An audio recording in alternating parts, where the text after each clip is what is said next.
Olá, pessoal, que bom estarmos juntos mais uma vez para compartilharmos a palavra de Deus, estarmos juntos nesse tempo especial de ministração em que você vai poder ministrar ao seu grupo as vidas que o Senhor tem confiado, que Deus possa usá-lo nesse tempo, que seja um tempo especial. Bom, vamos falar um pouquinho sobre a vida de Estevão no capítulo 7, uma retrospectiva, e nós vamos ver o martírio de Estevão, a sua defesa. Ele começa falando sobre Abraão, sobre José, Moisés, Davi, Salomão, e depois ele fala do justo, que é a pessoa de Jesus. Ele então fala como que Deus chamou Abraão, como que preservou José, como que Deus resgatou a vida de Moisés e depois usou para ser o libertador, depois Davi e Salomão com respeito ao templo e por fim sobre Jesus, o justo. E ele então, no finalzinho do capítulo 7, ele confronta aqueles que tentaram matar Jesus, chamando eles de assassinos, e nós vamos ver a atitude de Estevão, que foi muito especial. Alguém muito parecido com Jesus, alguém que teve um olhar para o céu, olhou para cima e ele teve um testemunho por Cristo e ele suplicou por a vida dele e também pela vida dos seus inimigos que estavam matando ele, e ele pediu para o Senhor para não imputar este pecado sobre eles. Bom, desculpa, irmãos. Agora, Atos 8, nós vamos ver, versículo 8, em que houve grande alegria naquela cidade. Quando o evangelho chega, ele traz alegria, ele muda a vida de alguém, ele transforma a história, transforma a situação. O evangelho muda completamente. E nós vamos ver que em Atos 8 o evangelho transpõe barreiras. Não tinha mais o evangelho sendo pregado só naquela região, mas ele foi para Samaria. Lembre-se de Atos 1:8 que diz que o evangelho seria pregado em Jerusalém, Judéia, Samaria e até os confins da terra. Chegar em Samaria, o evangelho era chegar para um povo judaico e também gentio. Muitos se converteram ali e através da perseguição que eles sofreram, muitos foram alcançados. O evangelho não ficou preso às quatro paredes, mas alcançou muitas outras pessoas. A perseguição é difícil, mas ela traz crescimento para a igreja. Foi um tempo difícil para os crentes, mas eles foram instrumentos do Senhor para alcançar muitas vidas. A perseguição também trouxe dispersão, muitos foram dispersos para outros lugares, mas eles puderam ser agentes do Senhor naquele tempo, naquela geração.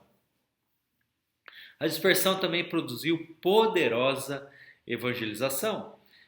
Você vai ver no verso 4, em que o evangelho cresceu mais e mais. E por fim, nós vamos começar um tempo de evangelização ampliada. A evangelização começou a ser para vários lugares. Estava em Samaria e agora começou a ir para outros lugares, porque o projeto de Deus é que todos sejam alcançados pelo seu poder. Deus nos chama para levar o evangelho a todos. A pregação aos ouvidos e aos olhos dá credibilidade à evangelização. Usar os meios que nós temos. Vocês veem que nós estamos usando a mídia, estamos usando comunicações, meios para que o evangelho possa chegar até outros. E ali, naquela época, nós vamos ver três verdades que são destacadas quando a palavra chega aos outros. Primeiro, que rompeu barreiras de preconceito, em que foram os samaritanos que não haviam conexão entre eles, ali de Samaria, entre os judeus, eles tinham uma rixa entre eles e o evangelho chega ali. Mas é importante destacar que o evangelho ele rompe essas barreiras, ele desfaz mágoas, ressentimentos e cria oportunidades. Também a pregação foi endereçada as pessoas que não só ouviam, mas que viam as coisas, como Filipe fazia. Esse foi o método de Jesus.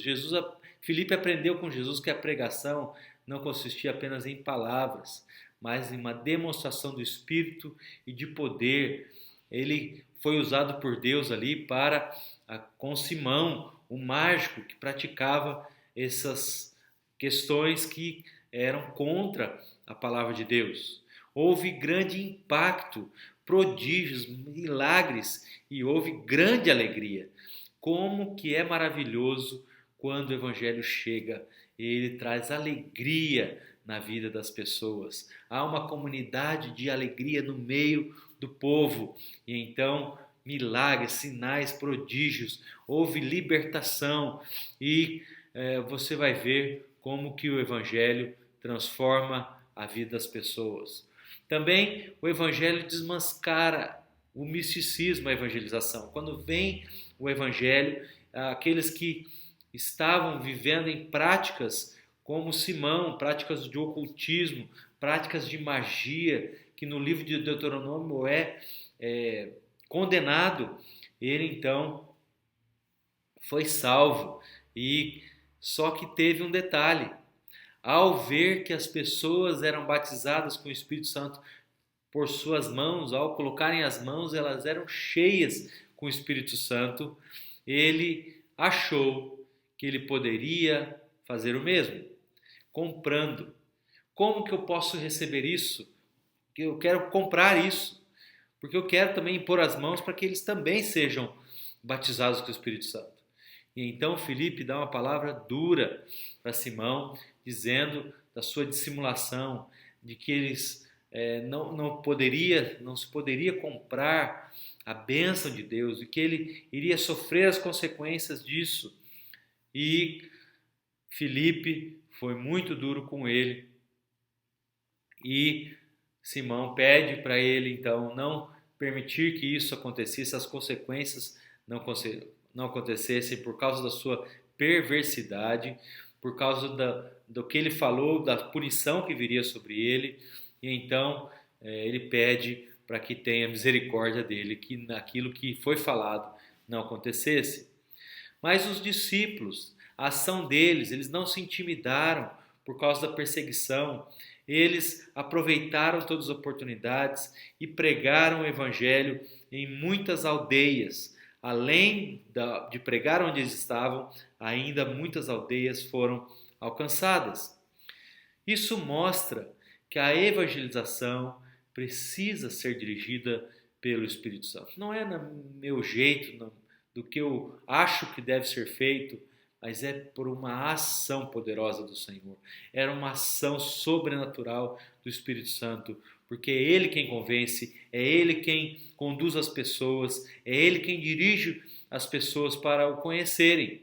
Mas o nosso papel é anunciar o Evangelho, e as pessoas têm a livre escolha de querer ou não o Evangelho, o livre-arbítrio, posso escolher, mas o nosso papel é anunciar o Evangelho. E eles iam em muitas aldeias pregando o Evangelho, e muitas pessoas eram alcançadas através do poder de Deus.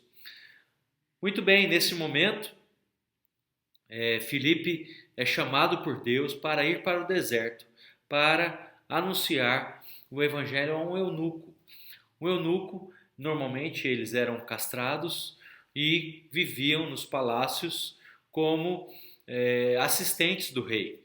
E ali ele era um eunuco da Etiópia, provavelmente ele deveria ter alguma posição mais elevada, e ali ele estava lendo as Escrituras.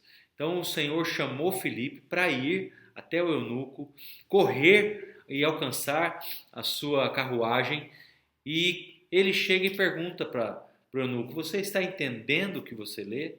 E ele diz: como que eu vou entender se ninguém me explica? E então Filipe explica o evangelho para ele, ele obedece a sua palavra, e ele chega diante de um lago e diz: o que é que eu preciso fazer para ser batizado? Ele diz: se você crer de todo o coração, você pode ser batizado. Então ele foi batizado, e o Senhor toma Filipe e leva para outro lugar, porque o papel dele foi alcançar aquele homem. Deus usa pessoas de uma forma que nós não imaginamos nem pensamos para alcançar o outro.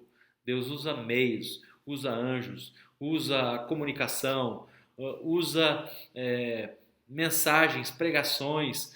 Deus usa louvor para que nós possamos ser alcançados. Ele usa os meios que ele tem. Ele usa até situações de tristeza, de doenças, de morte.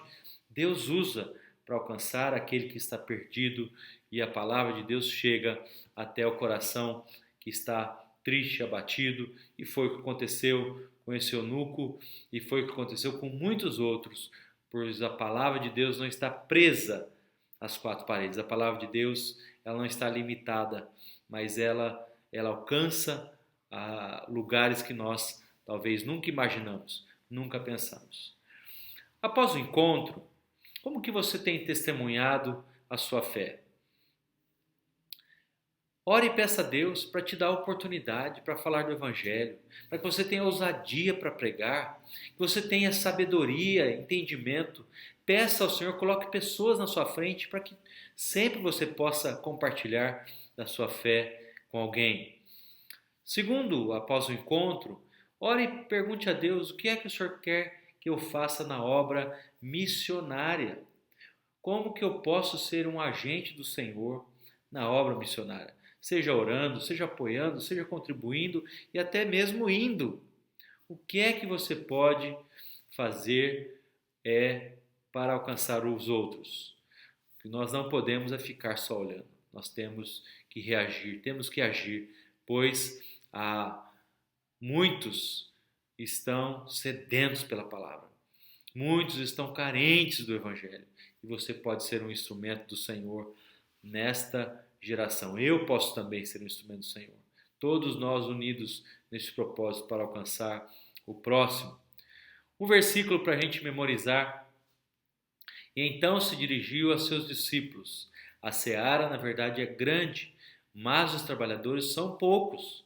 Rogai, pois, ao Senhor da seara que mande trabalhadores para a sua seara. Isso está em Mateus 9, os versos 37 e 38.